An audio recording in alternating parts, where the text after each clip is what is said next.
I am Lainey Rao, and we're going to be talking about creating a new vision for teaching and learning. I'll explain more about what I mean by evolving learner in just a minute. And then, Kevin, do we have it open so anyone can join, or do we need to keep admitting them? I will take care of admitting people. Awesome. Thank you so much.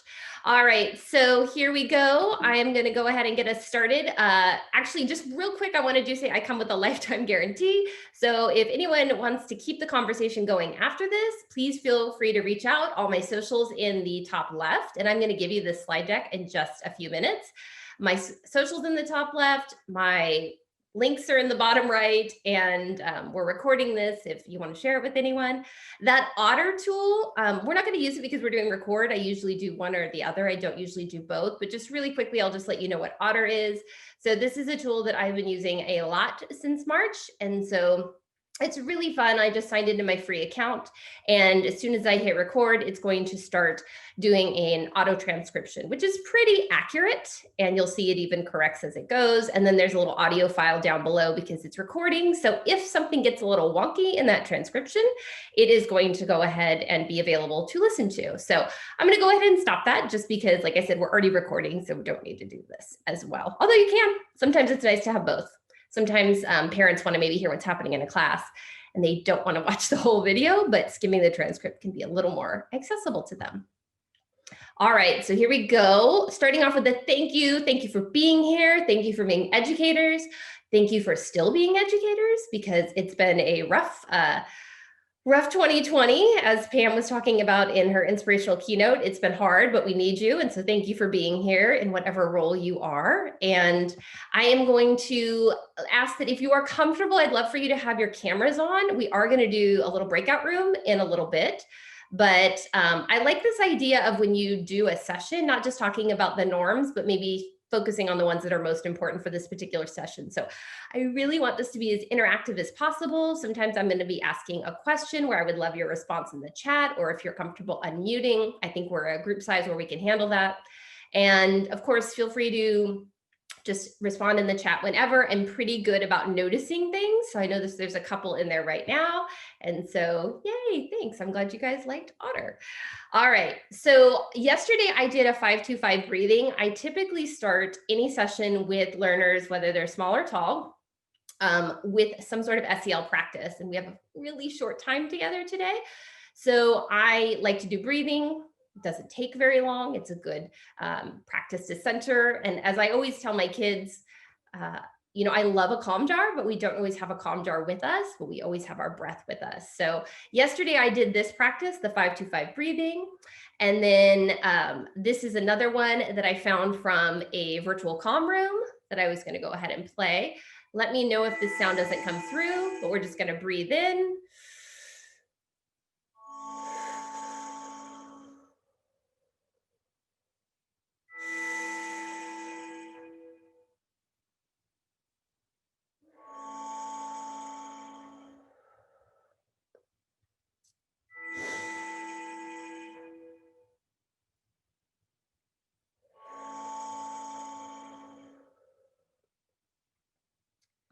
All right, so there's a link to that in the slide deck, which I promise I am going to give it to you. First, I just wanted to let you know that Evolving Learner, when I talk about that, a few years ago, actually a lot of years ago, it feels like, Christy Andre and Lauren Steinman and I set out to write a book called Evolving Learner. And we didn't decide to write the book because we had all the answers. We actually decided to write the book because we wanted the answers. Oh, Chris, I'm glad that was helpful for you. The breathing always kind of centers me, especially before. I'm a little bit anxious because I'm doing an activity I haven't done before, exactly how I'm doing it with all of you. So I'm going to innovate. I'm going to model failing forward, and we'll see how it goes. But I think it's going to be great with all of you. So this book that we wrote, again, not because we had all the answers, because we wanted answers. And the three main themes that emerged throughout is cycles of inquiry, that continuous improvement. We have to commit to a focus. We have to learn about it. We have to refine. We have to reflect. And so you'll hear me talk about that a little bit. In fact, you'll hear me talk about inquiry a lot because that's a big deal to me. And then social emotional learning for all. I think we're all seeing this, that it's, you know, we're suffering a lot of secondary trauma and empathy fatigue, and we're just really trying to be there for our kids. So we have to take care of ourselves too. So hopefully you are. And please let me know if there's anything I can help with that. Christy Andre incorporated a ton of SEL practices into the book. And so I look at it all the time myself because I don't remember them all off the top of my head. And so I'm often digging in there just to see.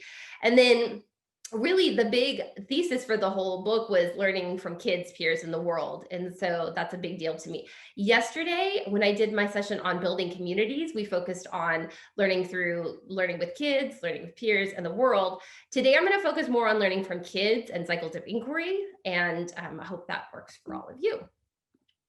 So this is kind of one of the things that we walked away with after we had written the book. And this was that there's actually two cycles of inquiry happening in a classroom at the same time.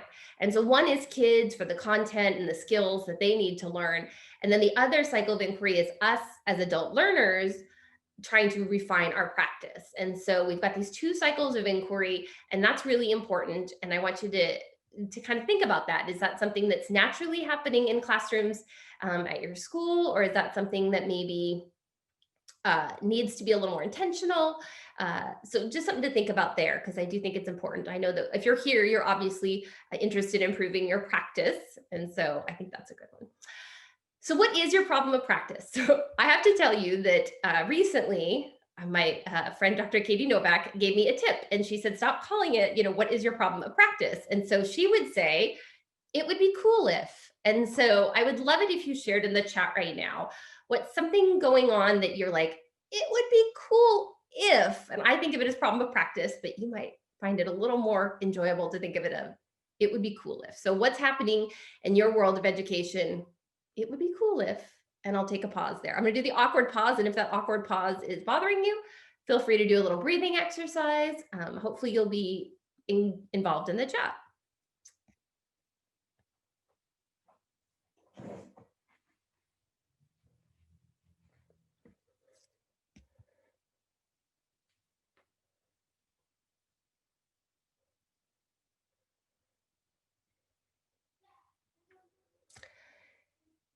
So while you all are thinking about that, I will say I've been involved in online learning for over 15 years. In 2019, I helped write the standards for quality online teaching. And so online learning is something I am not unfamiliar with, but I will say that in online learning, we don't always have a ton of synchronous time, not like we have since March, where it's been a lot of synchronous time. So this has been my deep dive into what live lessons are. And it's funny because I feel like the awkward teacher wait time is about 5 times longer in a Zoom than it would be in an in-person. All right, thanks. I appreciate you all putting your, it would be cool if. Yep.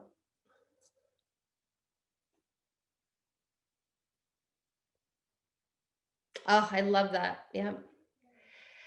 Okay, so I am going to reading these, and I know I can't solve the access issue, but I appreciate Pam pointing out that we've had some big companies step up, and hopefully they'll continue to step up, and we still have a long way to go on access and equity, but we're hopefully getting there, and hopefully I'm always looking for silver linings. Hopefully this is a catalyst for much more, getting at least as close as we can to 100% access for our kids. All right, so when we pick that focus, and so some of you are saying SEL, some of you are saying small groups, when we pick that focus, that's when we're going to learn, refine, and reflect. And so one question I like to ask teachers, and this is where I'm doing a lot more talking at the beginning than I would like, but what I want to get to is the part where it's more group. And so we're going to do unfortunately, we only have 40 minutes, so it's going to be a short group activity, but we are going to get to that.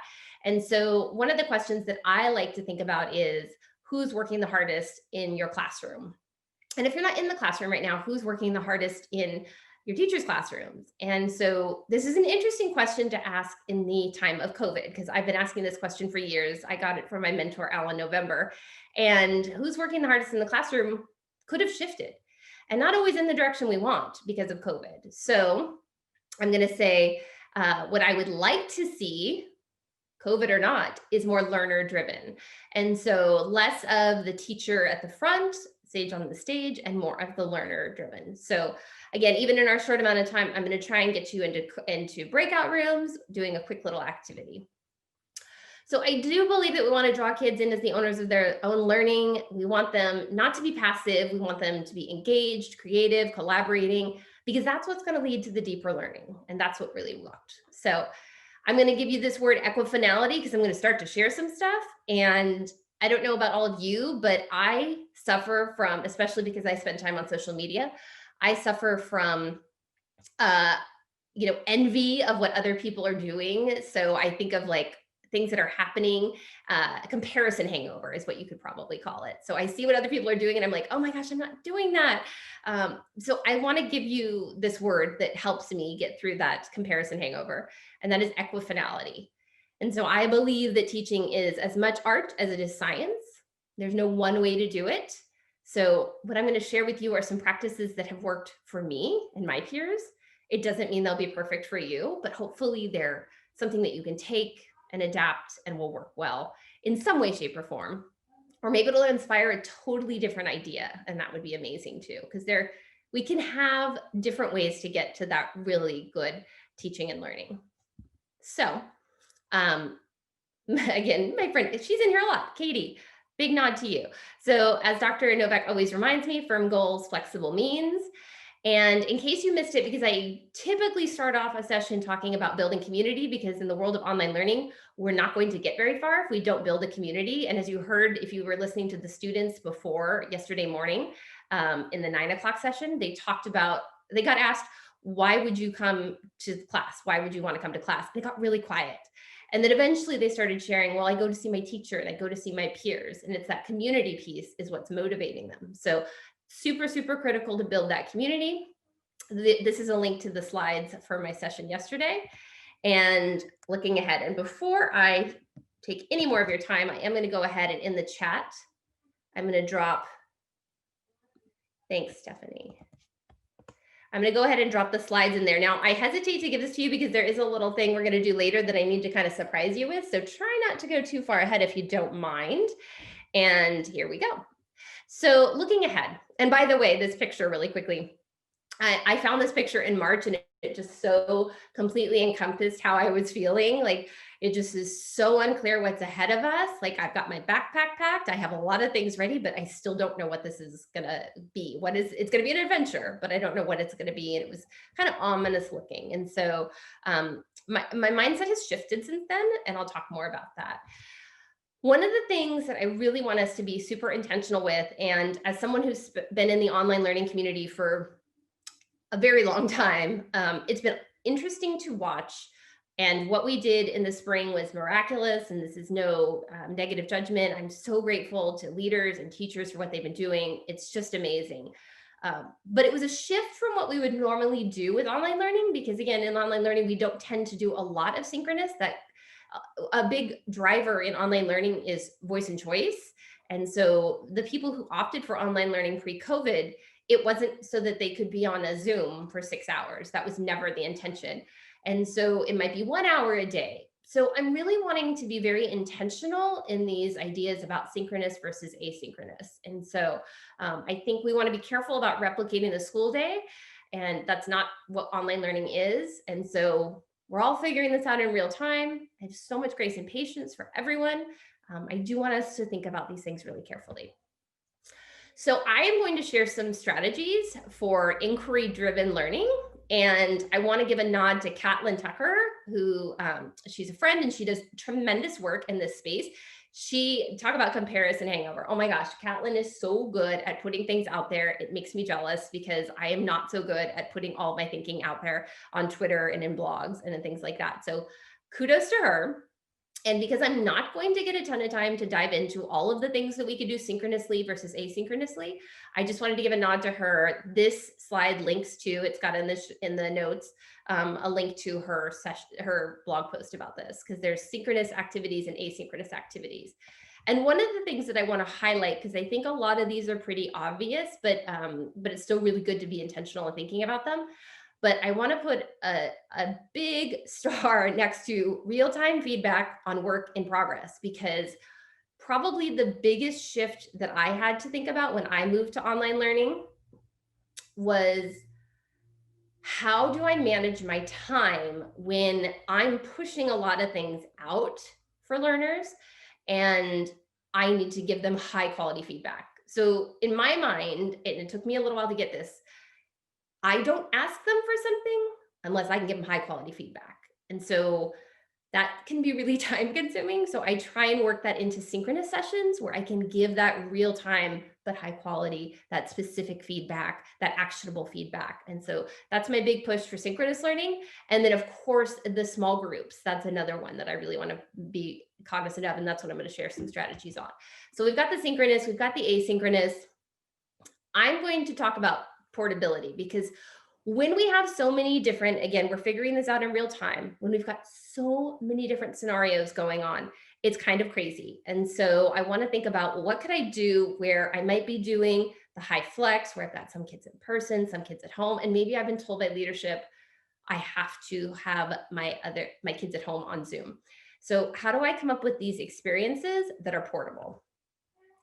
So going back to that concept of synchronous versus asynchronous, just another tip on the whole asynchronous is less is more. So I will tell you, I've overplanned for 40 minutes. I know this, I accept this, I will make it work, but I can't do that in the asynchronous because I'm imposing on things like family time, maybe some time that child needed for wellness. I am really pushing into that. I'm causing them stress if I'm doing more than they were told they would have to do. And so I think we heard that from the kids yesterday as well. All right, so I am borrowing a slide from my podcast co-host, Brianna Hodges, and this one is for TPAC. And I think if you're on this call, if you're familiar with the work of Q and of EdTech in general, you've maybe heard of TPAC before, but it's this idea of coming together content, pedagogy, and technology. And what I love about Bree's slide here is that she starts with the critical content, and I think that's super important. And then we talk about the pedagogy, like this is how I want the learning to happen. And then, okay, what technology would make that happen? And I think that's super important to do it in that order. So I'm about to get us into an activity and I'm watching the clock. There we go. Okay, so inquiry-based learning is super important to me. And like I said earlier, our kids are involved in a cycle of inquiry for content and skills. And I'm in a cycle of inquiry for my practice. I'm going to maybe, I don't know how to say this because this might come off rude, but in my teacher prep program, I was taught Madeline Hunter. And that is a very specific, you do an anticipatory set, you go straight to direct instruction, and then you do your guided practice and your independent practice and your assessment. So when I started getting involved with ed tech, I realized that I wasn't doing the Madeline Hunter lesson design anymore because I was giving kids an opportunity to explore things before I went into direct instruction. And then years ago, I came across the 5Es and I realized, oh my gosh, I've been doing 5Es the whole time. And so I really love this because it's not just about me, the teacher, and I know I'm doing a lot of that right now, we're getting to it, but it's really, I want more time to explore. So here is a 5Es lesson design template that this is just a takeaway if you're interested in it. It's got, this is how you do 5Es on the middle column. And then on the right, it's got some tools and tips for how you might do that part of the lesson. So I think it's really cool. Yay, thank you, Steph. I appreciate that. It is all about inquiry. Yep, Sophia, I will drop that link in again. Let me go ahead and jump out for a second. And I want to mentally prepare you. We're about to do an activity. And so I'm going to go ahead and drop that in the chat for you. Slides are here. Okay, so here is an interesting little stat that I came across. And I came across it when I actually had preschoolers and it felt real. And so for those of you who have children, before grade school, kids average over 300 questions a day. And so for those of you who have kids, that might feel low, at least for when they're preschoolers, because they're asking a lot of questions. And so what we know from the research is that by the time they hit fourth grade, the number of questions kids ask a day just plummets. And so we can think about a kindergartner asking questions versus a fourth grader asking questions versus an eighth grader. You get the idea. So I like to do practices that encourage questioning. And so the thing I'm going to ask you all to do with me, at least the cooking show style of it, where I'm going to have you do a very little bit of it, and then I'll just walk you through the rest, is the question formulation technique. And so I love this. I love protocols that are super easy to use, a little bit of flexibility in them. So I want to talk to you about the components of it and how I would normally do it. And then I'm going to have you guys do an abbreviated version of it. So the QFT components. So you design a question focus. We'll talk a little bit more about that. You introduce the rules for producing the questions. And so what's going to happen in a little bit, a couple minutes, I'm going to give you all a picture and ask you to produce questions. So we're going to have the learners, and then the rest of the stuff is things I'm just going to leave slides for you to go through. We won't have time to do that together, but just, how do we improve the questions, prioritize the questions, and then answer the questions and reflect on the process. So here's what's going to happen. In just a moment, I'm going to put you into breakout rooms. So I'll talk about the process of the breakout rooms on the next slide, but I want you to think big picture about how we produce the questions, okay? So here's what we need to do. We are going to ask as many questions about the image that I'm going to show you in 2 minutes as possible. And I'm going to put you in a breakout room. And depending on how many people we have, I'll probably do 2 people in a room, and maybe some will have 3. I might even do a single just because you'll be able to ask more questions. But you're going to just capture as many questions as you can in 2 minutes.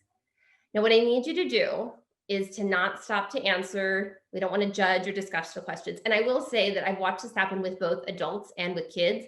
If someone in the group says, great question, even something as benign as that, someone else in the group or multiple people in the group will probably shut down and not want to share theirs because they feel like someone else just gave the best answer, best question, I should say.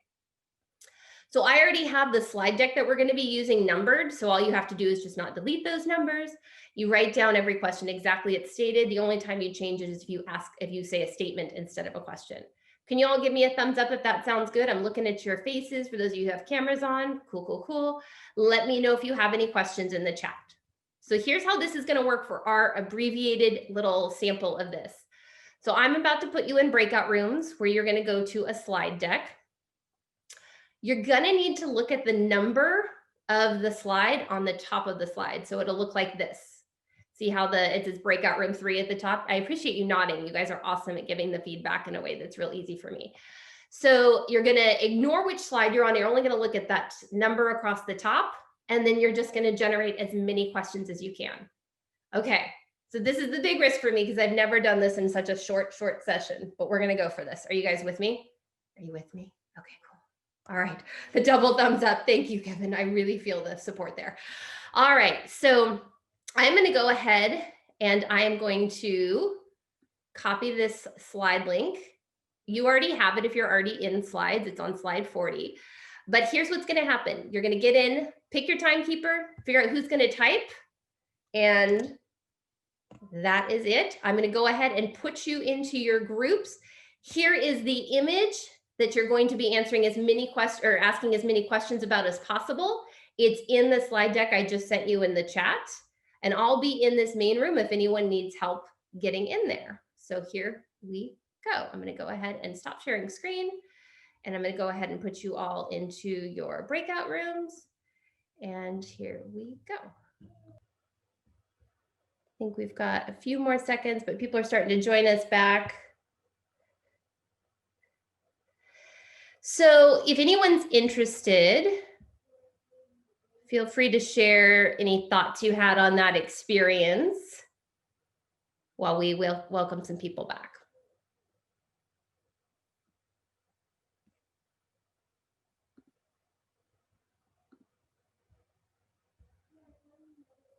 Go ahead and use the chat if you want, how that felt as the participant.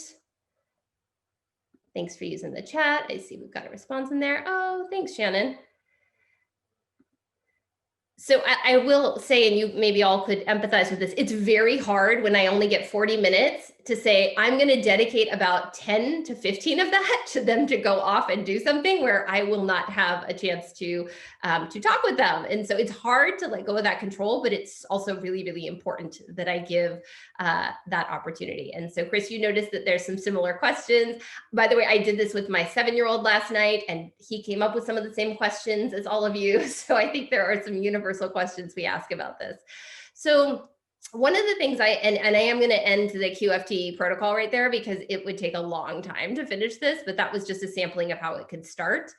But one of the things, the reason I chose to have you do it in slides, and I took the risk that you might write on the wrong slide, I tried to give good directions, but the visibility for me as a teacher is so critical here to be able to see and jump in and go, oh, you know what? I need to get into that room. Something's wrong. There's no writing on that slide. So something needs to happen in there. And I jump right into it is super, super powerful. I do this with adults. I do this with kids. It's obviously I did it with adults with you, but just saying it's really, really a nice practice to give us a space to capture, but also that transparency, that visibility. So I'm leaving these slides in here that talk about the protocol of QFT, but I do want to share some other things that I'm thinking about. And so we've got Pam with us, which is awesome. I do want to share that Q started in partnership with some COEs and some other nonprofits. We started leading edge certification.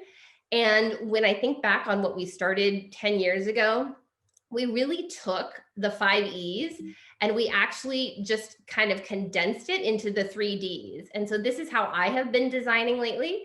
And so it's instead of the 5 E's, which it's essentially the same thing, but the way I articulate it to my students, to their families is we're going to discover, we're going to discuss, and we're going to demonstrate. And that discuss could be a very small piece of direct instruction, but I try very hard to make it more peer-to-peer than just me, which is why I like labeling it discuss, because it's not just about me with the mic.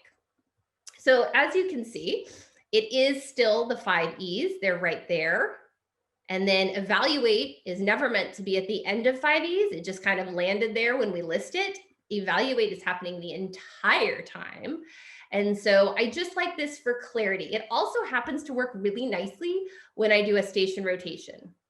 So discover, engaging content. I want this to get the fire lit. I want them to be super excited. I design with empathy. I try to think about the platinum rule, not just the golden rule of would I want to do this, but would others want this to be done to them? And so I have to think through many different lenses for that. And then of course I'm using UDL the whole time. Thinking really intentionally about that discuss piece. Do I want that to happen synchronously or asynchronously? And then that demonstrate piece, which you guys have the slides, so I'm not going to read everything here. Obviously, you can come back and look at that if it speaks to you. But that assignment piece, that demonstrate piece, trying to think really critically about when do I want that to be just something that they turn into me versus what are the opportunities for the peer-to-peer, and ideally, how could I leverage both? So this is my take on station rotations, and we've seen a lot of these come out lately. And so I just wanted to kind of share mine. And so when I'm planning for station rotations, I plan a station that's about discovery, one that's a discuss small group with me, the teacher, and one that's a demonstrate. I typically like the discover to happen more independently because I'm trying to design experiences with choice. And if I put them in a group for that portion of the experience, they're probably going to have to come to some sort of consensus. So I want that part to be independent inquiry. The discuss part again with me, and then the demonstrate is where they get together to kind of synthesize and demonstrate their understanding. So the different thing, and I referenced Catlin Tucker earlier, she's so good at articulating these things. The difference with this type of station rotation is that instead of a traditional one in the classroom where the kids would move around the room, I'm the one that moves from breakout room to breakout room. So they stay in their breakout room and then I jump in and out. If I'm using Google Classroom, I can assign an actual schedule to different groups, especially in the beginning when I'm just trying to get them used to this procedure. I can decide, do I want them to have group notes that only they see, and I might use a Google Doc, like this example here, or do I maybe want them to use Google Slides like we did so we can see each other? And then I give them directions like you do. Assigning roles to me is super critical. We need to all have a job, otherwise we waste a lot of time. And so I like to build that into it. And so here's an example. If I'm using data, I might actually group the kids based on ability and needs.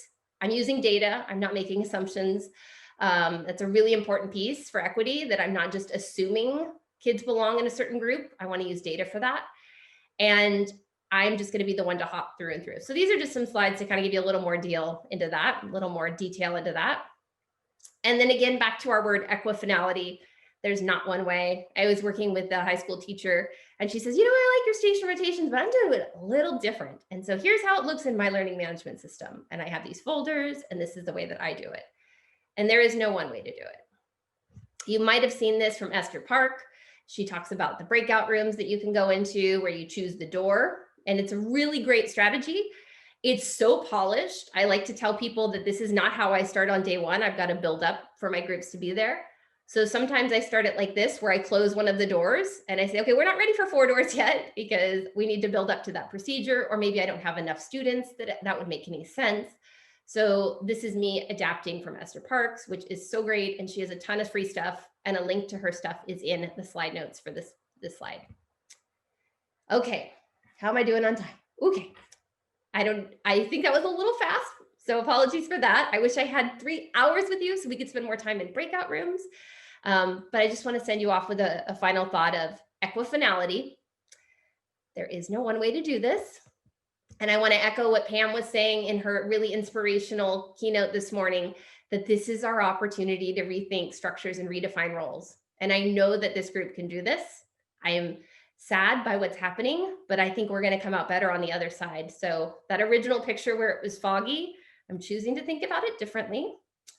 And I would love it if, as our optimistic closure, you would do me a huge favor and drop into the chat 1 or 2 words that some of how you're feeling about our session today. And then with that, I'm going to go ahead and I'll happily stay on if anyone has any questions, but I'm also going to say, you can reach me all over the interweb, and you guys have this slide, tons of free resources for you. Brianna Hodges and I are doing a podcast. So the book was many years in the making, and Pam, you'll love the date, dropped March 13th. And so not champagne problems. I got to publish a book. I'm excited about that. But the Lemonade Learning is actually our response. So it's taking a lot of the themes from Evolving Learner and putting it into the context of now. And so those are 2 things that I put to you. Both of those are free resources. Both of those websites are free resources.